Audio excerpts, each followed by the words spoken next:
and the people that own these daycares? Is there any money that's being funneled back into the government, or are these Somalians just becoming rich? 100%, because Ilhan Omar, congresswoman from Minnesota, she's from Somalia, she was then brought here to the United States. Her net worth went from negative to allegedly $30 million. So when you went into this, did you expect this to be more so as government waste, or did you expect full-blown fraud? I expected a little bit of both. Like, I remember David saying, like, we're going to go to daycares, and so in the first clip of the video, you see me go to the daycare center. I'm like, alright, let's go in. And I go to open the door, and it's locked. But their sign says open 7 a.m. to 10 p.m. right above me. And I'm like, what's going on? All the windows are blacked out. But yet they received millions of dollars this year. Now, what do you say to people who say, well, the door should be locked because we want to protect the students, we want to make sure that they're not, like, just going to open the door and run off, and we want to protect people, like, observing inside the windows, and that's why it's important to have privacy? Yeah, CNN asked me that same question. I said, okay, well, fair point. And how come when I call that phone number, nobody answers? And how come when I ring the doorbell and ask for a brochure, they can't give me any paperwork to enroll a child? So, yeah, you maybe lock the door. Go ahead and do that. But you should be able to answer a simple question.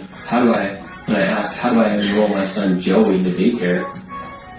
How do I do it? They can't even answer. What was the most shameless thing that you saw in person? Just the fact that they couldn't give me any responses.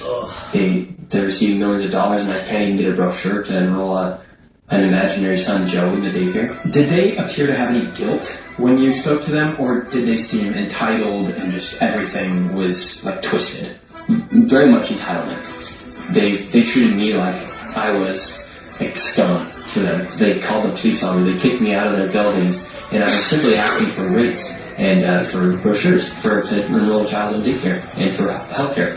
And they said I was doing some sort of propaganda piece. And this isn't about the race. However, when 89% of that population is committing fraud, that's just a fact.